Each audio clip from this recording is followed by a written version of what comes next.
Okay, good morning everyone. Liam Ryan here. Hope everyone's well, and just tuning in from Marbella, which is good.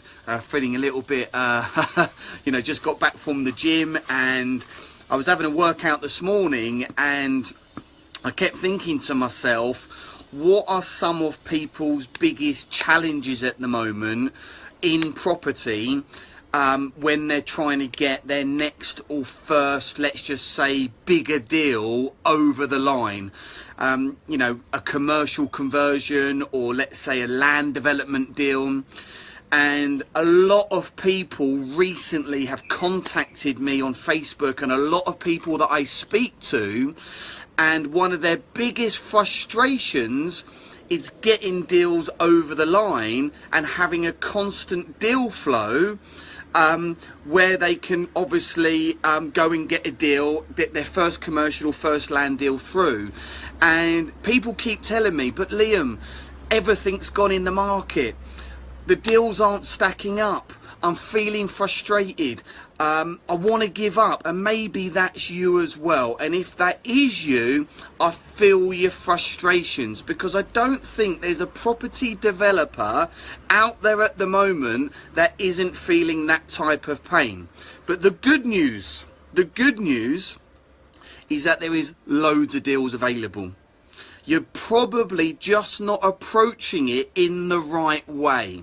So I want to share some, we don't have all the answers. I'm just a student of this stuff. We at Assets for Life, we do the best that we can. We're certainly not some type of property gurus. We're just, the normal guys, working hard, trying to put one foot in front of another, and we just love to share our experience, because if we can do it, you can all do it. And I was in the gym this morning, I was doing my workout, and I was thinking, you know what, let's share some top tips this morning. Let's get a message out there. You mustn't give up. The magic won't happen if you give up. That's the only time that this stuff won't work for anyone. So what's important is to focus on what you want to be doing. So if you want to go and do your first, let's say, smaller bigger deal, and it's a land development deal or a commercial conversion, don't even let that put you off, because your first smaller bigger deal might just be to build 2 or 3 bungalows. It could be just to do a small commercial conversion of, say, a 4,000 square foot office into 4 flats. It doesn't have to be a 20 flat conversion. You don't have to go and build 25 houses to get your first bigger deal over the line. What's important is to get that first deal over the line, because that's where you're going to get the learnings, that's where you're going to build your power team, that's where you're going to make some mistakes. So almost identical to when you first get into property, they do say start with a couple of single lets, then build up to HMOs. It's almost similar when you start doing bigger type deals like land deals or commercial conversions. Start with something smaller first. Now, how do you go and find these deals? Well, if you're looking on Rightmove, you're probably going to hit a bit of a wall, because everybody looks on Rightmove. Now, that's not to say you can't pick deals up on Rightmove, but just be prepared that you may find that you hit a few walls from time to time. You find something and you're like, right, this works, and you do some numbers on your book, and you're working out your build cost and your conversion costs, and your purchase price, and then you're looking at comparables, and you're seeing what you can sell these types of units for, and you're sitting in your office and you're starting to get like really excited, and then you pick the phone up and you speak to the agent and it's sold, and they just haven't updated their system, and you do that again and it's sold, and you get more frustrated and you do it again and it's sold, and you're just like, and then you start to believe there's no deals out there, and then your head goes down, and then you feel like giving up, and then of course it doesn't work for you. So let me share some stuff that we do at Assets for Life that I think is really going to help you today to push through some of these frustrations. So a couple of points. You're going to want to write this stuff down. Point number 1, make sure you're clear on your desired areas where you want to be investing. Okay, now when we do slightly bigger deals like land deals or commercial conversions, we are prepared to go a little bit further afield than, let's just say, 25 or 30 minutes from where we live. But typically we don't want to be going any more than about 60 to 90 minutes, typically speaking. Now it's different if you're living in South and you've got a JV partner up in the North, that, you know, that's cool, but I'm just talking about investing relatively local to yourself. So again, around about 60 minutes. And then what you want to do, and this is what we do, and this is what we continue to do, is you want to pick out your major towns. Okay, so, you know, I live in Chelmsford, so round us we've got, you know, Chelmsford, Colchester, Ipswich, Harlow, Southend, Rayleigh. We can then go into sort of East London, South Woodford. You know, if we want to, we can go over the bridges about 45 minutes, then we're into Kent. So all of a sudden, if you look at an hour from where you live, all of a sudden you've got this massive opportunity of major towns, and there will be amazing opportunity in those places. So have a look in your area, and then what I'd want you to do is I want you to pick out 3 to 5 of those towns. Okay, 3 to 5 of those towns, and then I want you to get online and I want you to Google land and commercial agents, and it's going to bring up a whole list of these people. And then you can transfer that information onto a spreadsheet. Okay, name, phone number, address, email, and all of a sudden you're then building up a database of the agents in your desired areas. You know, and you can have a spreadsheet, and at the bottom you can have the town. So it might be 1 tabs Colchester, 1 tabs Chelmsford, and then I've got my list. Yeah, if you've got a CRM system, you might want to put it into your CRM system, but you might just want to start with spreadsheets at the beginning. And then you've got your list, okay? Then what I'd want you to do is actually go into those towns, and, you know, in most towns you've got like an area where you've got the letting agents, the estate agents, the commercial agents, but just spend time walking around your town and to see if there's any local independent agents that you didn't pick up on on Google. Add them into your spreadsheet. So you might, at the end of this exercise, you might have, I don't know, 20 to 30 potential agents in your desired areas that could be bringing you deals. Then what do you do? Okay, then what do you do? So you might find this useful. Personally, I would go and walk into all of those agents. Okay, so you can spend a day or two at this, walk into those agents, be confident in yourself, be clear who you are and what you do. So for example, it's like, hi, you know, my name's Liam Ryan, I'm one of the co-founders of Assets for Life. We're a boutique property investment company. We operate in the southeast of the UK, and we specialise in commercial conversions and land developments. We work with high net worth individuals to create win-win situations, and we're looking for anything really in this area where for developments where we can add value and create a win-win for all involved. So I just wanted to come in today and introduce myself to you, because we're now moving into this area, and I just wanted to sort of say hi and see what you've got, and you just strike up that relationship. You're then building that rapport.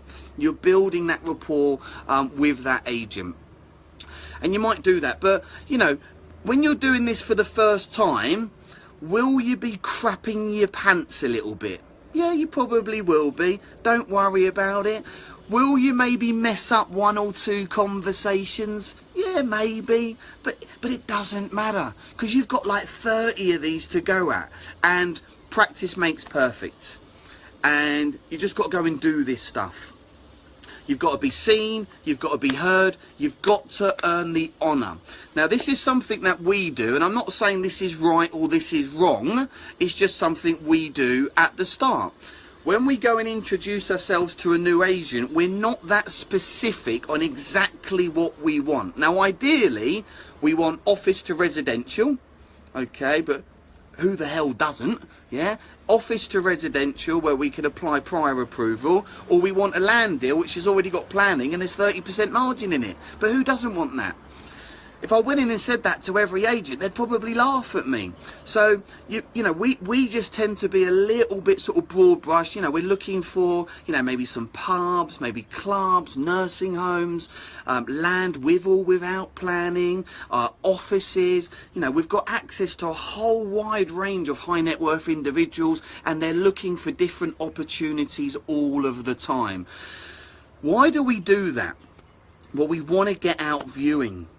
Okay, we don't want to be too specific at the start. We want to get out and we want to get viewing deals, potential opportunities. When we're then viewing, that's the moment where you need to build the relationship with the agent. Okay, you need to be seen, be heard. They need to build the trust. It's like, well, who's this guy Liam? Where the hell's he from?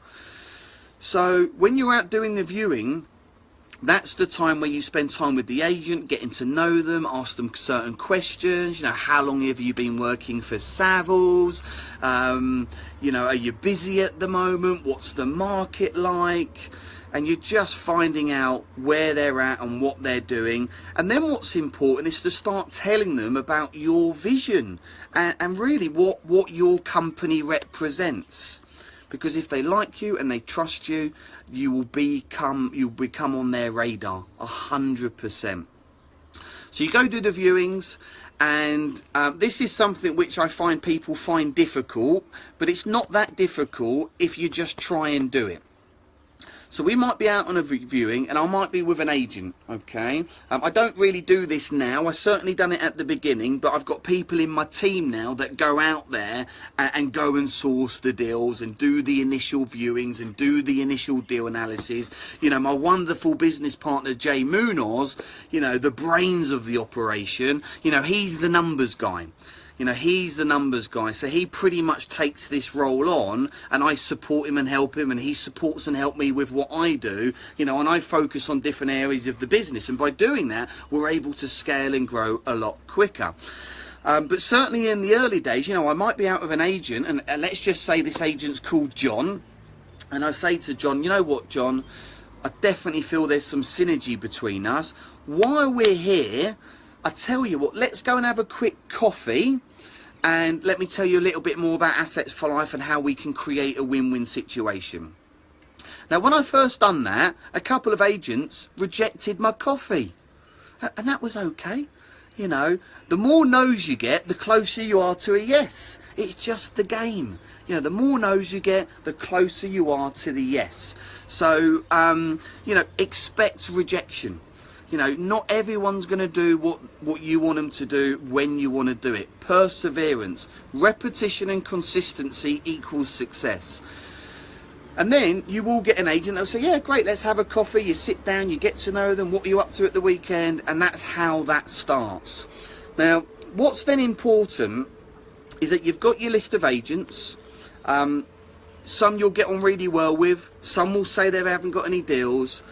Have yourself or someone in your team calling that list on a weekly basis just to touch base, stay on their radar, and as soon as something comes up, please make sure you then go and do that viewing and make offers. Now, you might also be in a position where you've got some relationships with agents, you've got deals coming to you, you're doing the deal analysis, and I don't know if you can relate to this, and the deals aren't stacking up. Yeah, and maybe you've just been in a position where you've done like 20, 30 deal analyses and the margins are not there, and the vendors are simply asking too much money. And with the current build costs or conversion costs, the current selling prices, you know, your profit margin might be coming in at, I don't know, 5%, 6%, 10%. You know, we like our deals to be coming in minimum 25% of GDV, okay, which is the end value of a project, 25%. We don't mind if we then have to take off cost of funds from that. That's also cool. If we can be 25% all in After cost of funds, then super duper. But you know, we may find after cost of funds that our developments are coming in at 18-19% profit margin, there or thereabouts, and that's sort of like borderline for us after cost of funds, because you know, that's typically with a new build scheme we'll have a 10% contingency, with a commercial conversion we'll have a 5% contingency. Now if that's you and you are like doing all of these viewings and you're doing all of these deal analyses and the deals aren't stacking up, I just want to say welcome to the club, because we are going through the same stuff. Okay, you know, you're not in a unique position. Okay, you're not in a unique position. So recently, check this out. I don't do this, okay? I refuse to do it. I'm not very good at doing it. And why would I want to do something that, one, I don't love, and two, I'm not very good at? It's not productive for the business. But my business partner, Jay, loves it.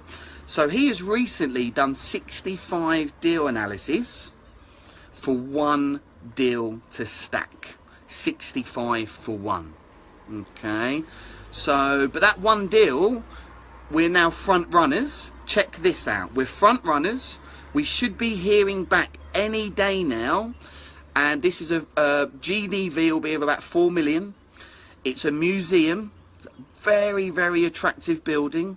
It's a museum, and it looks like we can go anywhere between 19 and 24 flats. 19 and 24 flats. So if we get that deal, was it worth the heartache? Was it worth the time? Was it worth going through those 65 deal analyses? Of course it was, because you only need that one deal and it changes everything. And when you get your first deal over the line, actually your second, third and fourth do come quite quickly if you're in the right position, if you're building that trust, if you're running your business with integrity, if you become that go-to person. And we, you know, we haven't got an abundance of deals. You know, we haven't. We've got a few deals on the go. We're about to convert on a commercial conversion, which is going to be a conversion, an office into 16 1- and 2-bedroom flats. We've got some offers out there, and we like to be offering on at least 2 to 4 deals a month. And from there, we may get one every couple of months, and we'd like to this year. Our target this year is to get 5 bigger deals over the line, and that might be from, you know, building 3 bungalows up to doing a 40 flat conversion, but you know, bigger slightly, you know, not buying HMOs or single lets or that type of stuff. So yes, the other thing you can do is create a win-win situation for the agent. So you can say to the commercial agent, look, we apply a sourcing fee to our schemes, anywhere between, you know, 1% and 2%, maybe 3%, depending on what the scheme will allow. You know, we're happy to share a percentage of that with you as a consulting fee. You know, it's fully above board. You know, you can invoice our company. It's a legitimate consulting fee. Create a win-win situation for the agent.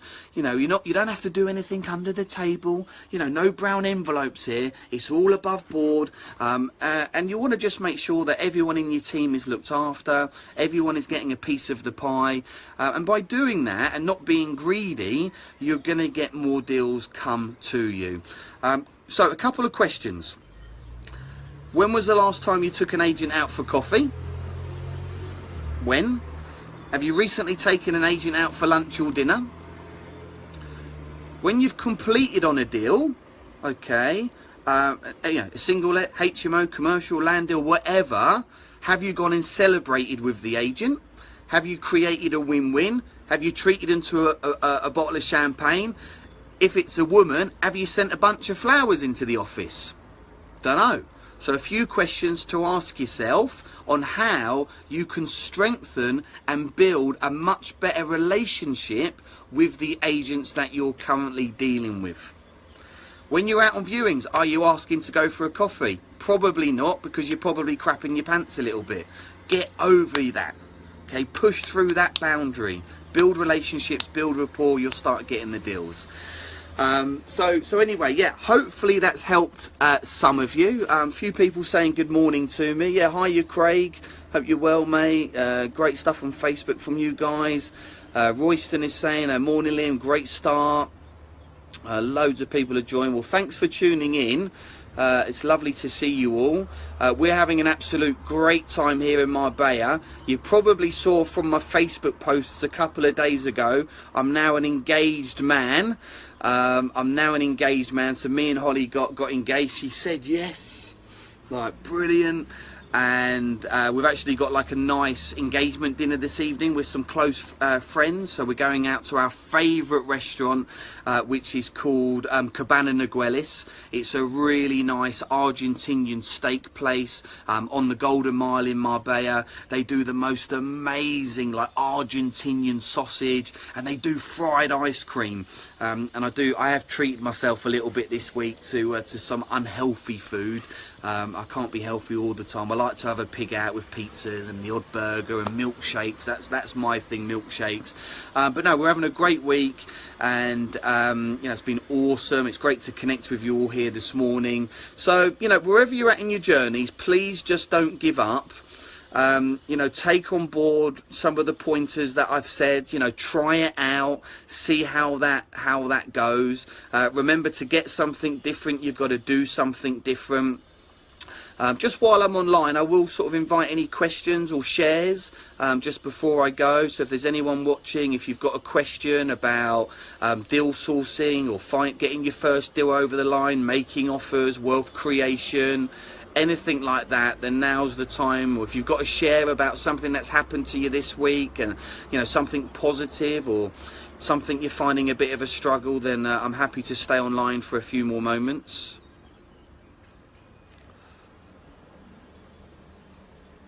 Yeah, okay, cool. Well, you're obviously just listening very nicely, which is good. Brilliant, no problem. So there's some top tips on getting your next or first deal over the line. Thanks very much for tuning in. And there's some good feedback there. It's very helpful, no problem. So thanks for tuning in, everyone, and I'll see you soon. Laters!